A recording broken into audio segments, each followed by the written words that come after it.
Hallelujah. ದೇವರ ಪರಿಶುದ್ಧವಾದಂಥ ನಾಮಕ್ಕೆ ಸ್ತೋತ್ರವಾಗಲಿ. ನೀವೆಲ್ಲ ಹೇಗಿದ್ದೀರಿ? ಆತ್ಮೀಯ ಸ್ನೇಹಿತರೆ, ಎಲ್ಲ ದೇವಜನರೇ, ನೀವೆಲ್ಲರೂ ಕೂಡ ಆನಂದಕರವಾಗಿ, ಆರೋಗ್ಯಕರವಾಗಿಯೂ ಮತ್ತು ಆತ್ಮೀಯವಾಗಿ ನೀವೆಲ್ಲರೂ ಕೂಡ ಕ್ಷೇಮವಾಗಿದ್ದರೆ ಎಂಬುದಾಗಿ ನಂಬಿ, ನಾನು ಪ್ರತಿದಿನವೂ ನಿಮಗೋಸ್ಕರವಾಗಿ ಪ್ರಾರ್ಥನೆ ಮಾಡುವಂಥ ನಿಮ್ಮ ಜೊತೆಯ ಸಹೋದರ ನಾನಾಗಿದ್ದೇನೆ. ಪ್ರೀತಿಯ ದೇವಜನರೇ, ಇನ್ನೂ ಯಾರಾದರೂ ಈ ನಮ್ಮ ಒಂದು ಚಾನಲನ್ನು ಸಬ್ಸ್ಕ್ರೈಬ್ ಮಾಡ್ಕೊಂಡಿಲ್ಲಪ್ಪ ಅಂತಂದರೆ ದಯವಿಟ್ಟು ನೀವು ಕೂಡ ಈ ಒಂದು ಚಾನಲನ್ನು ಸಬ್ಸ್ಕ್ರೈಬ್ ಮಾಡಿಕೊಂಡು ಮತ್ತು ಈ ಒಂದು ಸುವಾರ್ತೆ ಸೇವೆಗೆ ನೀವು ಕೂಡ ಸಹಕಾರಿಗಳಾಗಿ, ಈ ಒಂದು ಸೇವೆಯಲ್ಲಿ ನೀವು ಕೂಡ ಪಾಲುದಾರರಾಗಿ, ನೀವು ಕೂಡ ದೇವರಿಂದ ಆಶೀರ್ವಾದಗಳನ್ನು ಹೊಂದಿಕೊಳ್ಳಬೇಕೆಂಬುದಾಗಿ ನನ್ನ ಒಂದು ಬಯಕೆಯಾಗಿದೆ. ಅದಕ್ಕೋಸ್ಕರವಾಗಿ ಎಲ್ಲ ನನ್ನ ಪ್ರೀತಿಯ ಸಹೋದರ ಸಹೋದರಿಯರೇ, ಈಗಾಗಲೇ ಸುಮಾರು 400 ಜನ ಈ ನಮ್ಮ ಚಾನಲನ್ನು ಸಬ್ಸ್ಕ್ರೈಬ್ ಮಾಡಿಕೊಂಡು ನಮಗೆ ಪ್ರೋತ್ಸಾಹ ಮಾಡ್ತಾಯಿದ್ದೀರಿ, ಎನ್ಕರೇಜ್ ಮಾಡ್ತಾಯಿದ್ದೀರಿ. ನಾನು ನಿಮಗೋಸ್ಕರವಾಗಿ ಪ್ರತಿದಿನವೂ ನಿಮ್ಮ ಕುಟುಂಬಕ್ಕೋಸ್ಕರವಾಗಿ ನಿಮಗೋಸ್ಕರವಾಗಿ ಪ್ರಾರ್ಥನೆ ಮಾಡುವಂತನಾಗಿದ್ದೇನೆ. Thank you. God bless you. ದೇವರು ನಿಮ್ಮೆಲ್ಲರನ್ನು ಆಶೀರ್ವಾದ ಮಾಡಲಿ. ಈ ಸಮಯದಲ್ಲಿ ನಾವೊಂದು ಆತ್ಮೀಯ ಸಂದೇಶಕ್ಕೆ ಹೋಗೋದಕ್ಕಿಂತ ಮುಂಚಿತವಾಗಿ ನಮ್ಮ ಜ್ಞಾನಾರ್ಜನೆಗೆ ಒಂದು ಚಿಕ್ಕ ಪ್ರಶ್ನೆ. ಬೈಬಲ್ನಲ್ಲಿ ಸತ್ಯವೇದದಲ್ಲಿ ಜ್ಯೇಷ್ಠತ್ವದ ಹಕ್ಕನ್ನು ಕಳೆದುಕೊಂಡಿರುವಂಥ ವ್ಯಕ್ತಿ ಯಾರು? ನಾನು ಮತ್ತೊಂದು ಸಲ ಇದನ್ನು ಪುನರಾವರ್ತಿಸ್ತೇನೆ. ಬೈಬಲ್ನಲ್ಲಿ ಸತ್ಯವೇದದಲ್ಲಿ ಜ್ಯೇಷ್ಠತ್ವದ ಹಕ್ಕನ್ನು ಕಳೆದುಕೊಂಡಿರುವಂಥ ವ್ಯಕ್ತಿ ಯಾರು? ಆತನ ಹೆಸರು. ಒಂದು ವೇಳೆ ನಿಮಗೆ ಗೊತ್ತಿರುವುದಾದರೆ ಕಮೆಂಟ್ ಬಾಕ್ಸಲ್ಲಿ ಬರೆದು ನನಗೆ ತಿಳಿಸಬೇಕೆಂಬುದಾಗಿ ನಿಮ್ಮಲ್ಲಿ ಪ್ರೀತಿಯಿಂದ ನಾನು ಮನವಿ ಮಾಡಿಕೊಳ್ತಾ ಇದ್ದೇನೆ.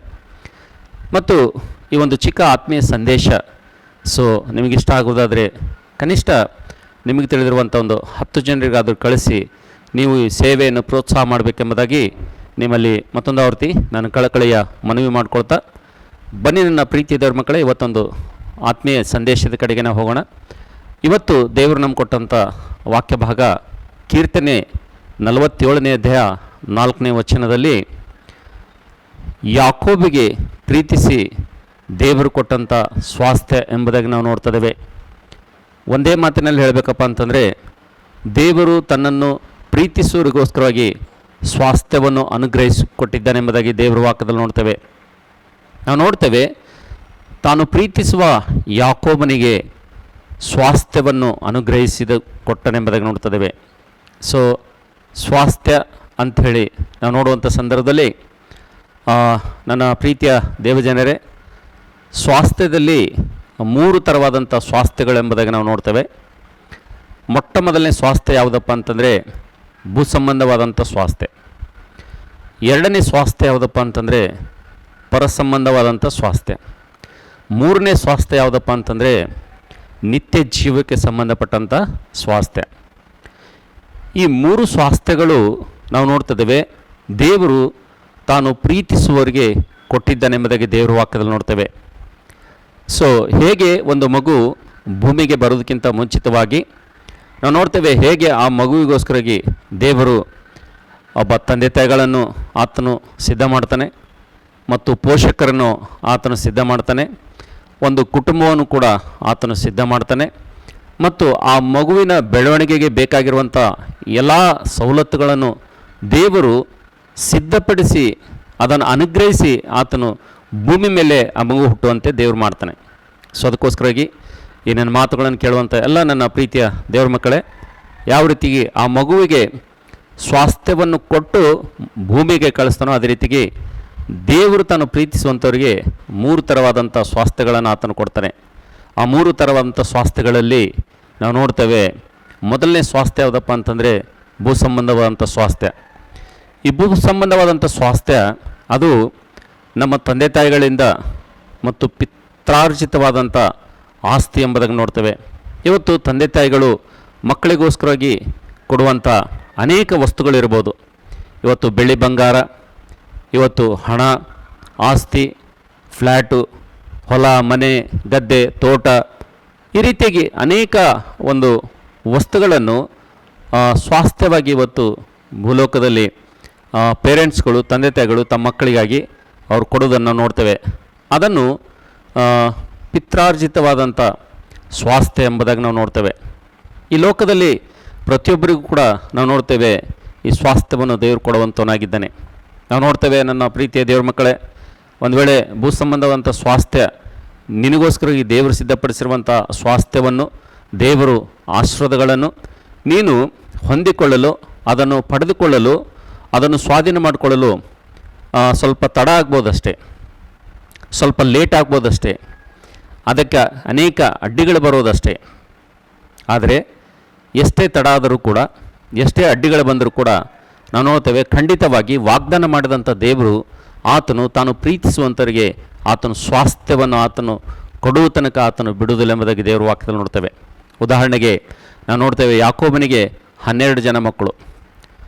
12 ಜನ ಮಕ್ಕಳಲ್ಲಿ ನಾವು ನೋಡ್ತೇವೆ, ಆಗಿನ ಕಾಲದಲ್ಲಿ ಜ್ಯೇಷ್ಠ ಪುತ್ರನಿಗೆ 2 ಪಟ್ಟು ಆಶೀರ್ವಾದ ಎಂಬುದಾಗಿ ನೋಡ್ತೇವೆ. ಇವತ್ತು ಯಾಕೋಬನು ತನ್ನ ಮಗನಾಗಿರುವಂಥ ಯಾಕೋಬನಿಗೆ 12 ಜನ ಮಕ್ಕಳಾಗಿದ್ದರೂ ಕೂಡ 11ನೇ ಮಗನಾಗಿ ಹುಟ್ಟಿರುವಂಥ ಏಸು ಬಹಳವಾಗಿ ಆತನು ಪ್ರೀತಿ ಮಾಡ್ತಾ ಇದ್ದನು. ಇದನ್ನು ನೋಡಿದಂಥ ಅಣ್ಣ ತಮ್ಮಂದಿರು, ನಮ್ಮ ತಂದೆ ನಮಗಿಂತಲೂ ಸ್ವಾಸ್ಥ್ಯವನ್ನು ಹೆಚ್ಚಾಗಿ ಆತನು ಏಸೇಪನಿಗೆ ಕೊಡ್ತಾನೆ, ಯಾಕೆಂದರೆ ಏಸೇಪನಿಗೆ ಬಹಳವಾಗಿ ಆತನು ಪ್ರೀತಿ ಮಾಡ್ತಾ ಇದ್ದಾನೆ ಎಂಬುದಾಗಿ ನಾವು ನೋಡ್ತಿದ್ದೇವೆ. ಅಣ್ಣ ತಮ್ಮಂದಿರು 11 ಜನ ಅನೇಕ ಪ್ರಯತ್ನಗಳನ್ನು ಮಾಡಿದ್ರು. ನಾವು ನೋಡ್ತೇವೆ, ಏಸೇಪನ ಒಂದು ಸ್ವಾಸ್ಥ್ಯವನ್ನು ಅದು ಹೊಂದಬಾರ್ದು, ಏಸೇಪನು ಆಶೀರ್ವಾದಗಳನ್ನು ಹೊಂದಬಾರ್ದು, ಏಸೇಪನು ತಂದೆಯಿಂದ ಬಂದಂಥ ಸ್ವಾಸ್ಥ್ಯವನ್ನು ಮತ್ತು ದೇವರು ಪ್ರೀತಿಸುವಗೋಸ್ಕರವಾಗಿ ಸಿದ್ಧಪಡಿಸಿರುವಂಥ ಸ್ವಾಸ್ಥ್ಯವನ್ನು, ಭೂ ಸಂಬಂಧವಂಥ ಸ್ವಾಸ್ಥ್ಯವನ್ನು ಹೊಂದಬಾರದು ಎಂಬುದಾಗಿ ಅಣ್ಣ ತಮ್ಮಂದಿರು ಅನೇಕ ಪ್ರಯತ್ನಗಳನ್ನು ಮಾಡಿದ್ರು. ಆದರೂ ಕೂಡ ನಾವು ನೋಡ್ತೇವೆ, ಸ್ವಲ್ಪ ತಡ ಆಯಿತು, ಸ್ವಲ್ಪ ಕಷ್ಟ ಆಯಿತು. ಆದರೂ ಕೂಡ ನಾವು ನೋಡ್ತೇವೆ, ದೇವರು ಭೂಲೋಕದಲ್ಲಿರುವಂಥ ಭೂ ಸಂಬಂಧವಂಥ ಸ್ವಾಸ್ಥ್ಯವನ್ನು ಆತನಿಗೋಸ್ಕರ ಯಾವ ರೀತಿಗೆ ಸಿದ್ಧಪಡಿಸಿದನಪ್ಪ ಅಂತಂದರೆ, ಐಗುಪ್ತ ದೇಶದ ಸರ್ವಾಧಿಕಾರಿಯಾಗಿ ಆತನನ್ನು ದೇವರು ಮಾಡಬೇಕೆಂಬುದಾಗಿ ಆತನಿಗೆ ಸ್ವಾಸ್ಥ್ಯವಾಗಿ ಆತನು ಯೋಜನೆಯನ್ನು ಮಾಡಿದನಂತೇಳಿ. ಹಲ್ಲೆಲೂಯಾ. ಅದಕ್ಕೋಸ್ಕರಾಗಿ ನಾವು ನೋಡ್ತೇವೆ, ಯಾರು ಎಷ್ಟೇ ಆತಂಕ ಮಾಡಿದ್ರು ಕೂಡ, ಯಾರು ಎಷ್ಟೇ ಪ್ರಯತ್ನ ಮಾಡಿದ್ರು ಕೂಡ, ಎಷ್ಟೇ ತಂತ್ರಗಳನ್ನು ಮಾಡಿದ್ರು ಕೂಡ ನಾವು ನೋಡ್ತೇವೆ, ಈ ಲೋಕದಲ್ಲಿ ದೇವರು ತಾನು ಪ್ರೀತಿಸುವರಿಗೋಸ್ಕರವಾಗಿ ಸಿದ್ಧಪಡಿಸಿರುವಂಥ ಸ್ವಾಸ್ಥ್ಯವನ್ನು ಕಸಿದುಕೊಳ್ಳಲಿಕ್ಕೆ, ತಡೆ ಹಿಡಲಿಕ್ಕೆ ಯಾರಿಗೂ ಸಾಧ್ಯ ಇಲ್ಲ ಎಂಬುದಾಗಿ ನೋಡ್ತೇವೆ.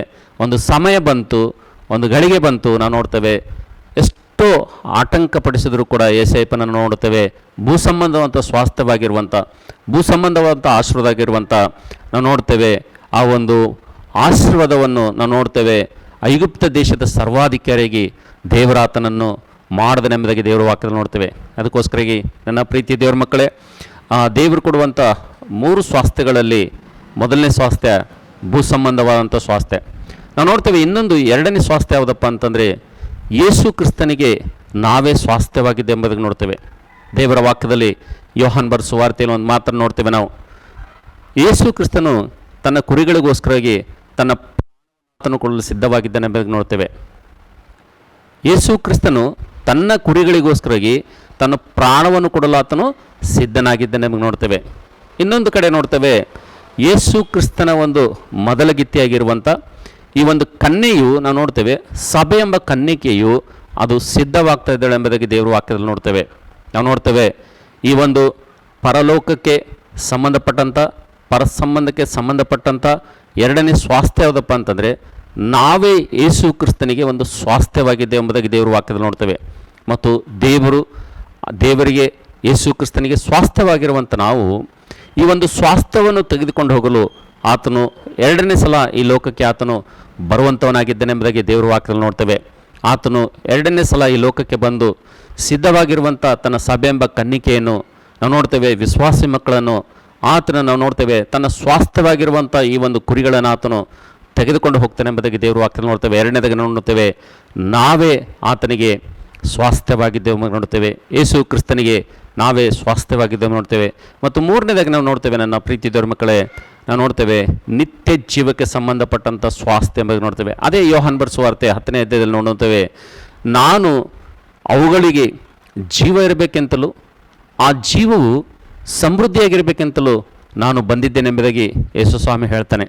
ಸೊ ಇನ್ನೊಂದು ಮಾತು ಹೇಳ್ತಾನೆ, ಆ ಒಂದು ಸ್ವಾಸ್ಥ್ಯವನ್ನು, ನನ್ನ ಆಸ್ತಿಯನ್ನು ನನ್ನ ಕೈಯೊಳಗಿಂದ ಯಾರು ಕಸಿದುಕೊಳ್ಳಲಿಕ್ಕೆ ಸಾಧ್ಯವಿಲ್ಲ ಎಂಬುದಾಗಿ ಹೇಳ್ತಾನೆ. ಅದಕ್ಕೋಸ್ಕರಾಗಿ ನಾವು ನೋಡ್ತೇವೆ, ಮೂರನೇ ಸ್ವಾಸ್ಥ್ಯ ಯಾವುದಪ್ಪ ಅಂತಂದರೆ, ನಾವು ನೋಡ್ತೇವೆ ಯಾರು ಕಸಿದುಕೊಳ್ಳದಂಥ ಮತ್ತು ನಿತ್ಯ ಜೀವಕ್ಕೆ ಸಂಬಂಧಪಟ್ಟಂಥ ನಿತ್ಯ ಜೀವವಾಗಿರುವಂಥ ಸ್ವಾಸ್ಥ್ಯವನ್ನು ದೇವರು ನಮಗೆ ಕೊಡುವಂತನಾಗಿದ್ದಾನೆ. ಅದಕ್ಕೋಸ್ಕರಾಗಿ ಈ ನನ್ನ ಮಾತುಗಳನ್ನು ಕೇಳುವಂಥ ಎಲ್ಲ ನನ್ನ ಪ್ರೀತಿಯ ಆತ್ಮೀಯ ಸ್ನೇಹಿತರೆ, ದೇವಜನರೇ, ಇವತ್ತು ನಿಮ್ಮ ಜೀವಿತದಲ್ಲಿ ಕೂಡ ದೇವರು ಈ ಲೋಕದಲ್ಲಿ ಆತನು ಸಿದ್ಧಪಡಿಸಿರುವಂಥ ಭೂಸಂಬಂಧವಂಥ ಸ್ವಾಸ್ಥ್ಯ ತಡ ಆದರೂ ಕೂಡ ಖಂಡಿತವಾಗಿ ಆತನು ತಾನು ಪ್ರೀತಿಸಿಗೋಸ್ಕರವಾಗಿ ಈ ಮೂರು ಸ್ವಾಸ್ಥ್ಯಗಳನ್ನು ಆತನು ಅನುಗ್ರಹಿಸುವಂಥ ದೇವರಾಗಿದ್ದೇನೆ ಎಂಬುದಾಗಿ ದೇವರ ವಾಕ್ಯದಲ್ಲಿ ನೋಡ್ತೇವೆ. ಅದಕ್ಕೋಸ್ಕರಾಗಿ ನಾವು ಮಾಡಬೇಕಾಗಿರುವಂಥದ್ದಿಷ್ಟೇ, ನಾವು ನಮ್ಮ ಆಶೀರ್ವಾದಗಳನ್ನು ಹತ ಮಾಡುವಂಥ, ನಮ್ಮ ಆಶೀರ್ವಾದಗಳನ್ನು ತಡ ಮಾಡುವಂಥ, ನಮ್ಮ ಆಶೀರ್ವಾದಗಳಿಗೆ ಅಡ್ಡಗೋಡೆಯಾಗಿರುವಂಥ ಅನೇಕ ಸಂಗತಿಗಳು ಈ ಲೋಕದಲ್ಲಿ ಶತ್ರು ಸೈತಾನನು ಮನುಷ್ಯರ ಕಪಟೋಪಾಯದಿಂದ ನಾವು ನೋಡ್ತೇವೆ. ನಮ್ಮ ಆಶೀರ್ವಾದ ದೇವರ ಸ್ವಾಸ್ಥ್ಯ ಆಗಬೇಕೆಂಬುದಾಗಿ ಪ್ರಯತ್ನ ಮಾಡಿದ್ರೂ ಕೂಡ ಖಂಡಿತವಾಗಿ ದೇವರು ಕೊನೆಯದಾಗಿ ಆತನು ನಮಗೆ ಸ್ವಾಸ್ಥ್ಯವನ್ನು ಅನುಗ್ರಹಿಸುವಂತನಾಗಿದ್ದೇನೆ ಎಂಬುದಾಗಿ ನೋಡ್ತೇವೆ. ಅದಕ್ಕೋಸ್ಕರಾಗಿ ನಾವೆಲ್ಲರೂ ಕೂಡ ಪ್ರಾರ್ಥನೆ ಪರರಾಗಿ, ಭಯಭಕ್ತಿಯುಳ್ಳವರಾಗಿ, ಆತನಿಗೆ ಯಥಾರ್ಥ ಹೃದಯವುಳ್ಳವರಾಗಿ, ನಂಬಿಗಸ್ಥರಾಗಿ, ವಿಶ್ವಾಸಕ್ಕೆ ಯೋಗ್ಯರಾಗಿ ಲೋಕದಲ್ಲಿ ನಾವು ಒಂದು ವೇಳೆ ಜೀವಿಸುವುದಾದರೆ ಖಂಡಿತವಾಗಿ ಆ ಸ್ವಾಸ್ಥ್ಯವನ್ನು ದೇವರು ನಮಗೆ ಅನುಗ್ರಹಿಸಿ ಈ ಲೋಕದಲ್ಲಿ ನಮ್ಮನ್ನು, ನಮ್ಮ ಕುಟುಂಬವನ್ನು ಆತನು ಹತ್ತಲಾರದಂಥ ಆಶ್ರಯಗಿರಿಗೆ ಹತ್ತುವಂತೆ ಆತನು ಆಶೀರ್ವದಿಸಿ ಆತನ ಪರಲೋಕದ ನಿತ್ಯ ಜೀವಾಗಿರುವಂಥ ಸ್ವಾಸ್ಥ್ಯವನ್ನು ನಮಗೆ ಕೊಡಲಿಕ್ಕಿದ್ದಾನೆ. ಅದಕ್ಕೋಸ್ಕರಾಗಿ thank you. God bless you. ದೇವರು ನಿಮ್ಮೆಲ್ಲರನ್ನು ಆಶೀರ್ವಾದ ಮಾಡಲಿ. ಮತ್ತೊಂದು ಸಂದೇಶದೊಂದಿಗೆ ನಿಮ್ಮೊಂದಿಗೆ ನಾನು ಭೇಟಿ ಆಗ್ತೀನಿ. Thank you. ದೇವರು ನಿಮ್ಮನ್ನು ಆಶೀರ್ವಾದ ಮಾಡಲಿ.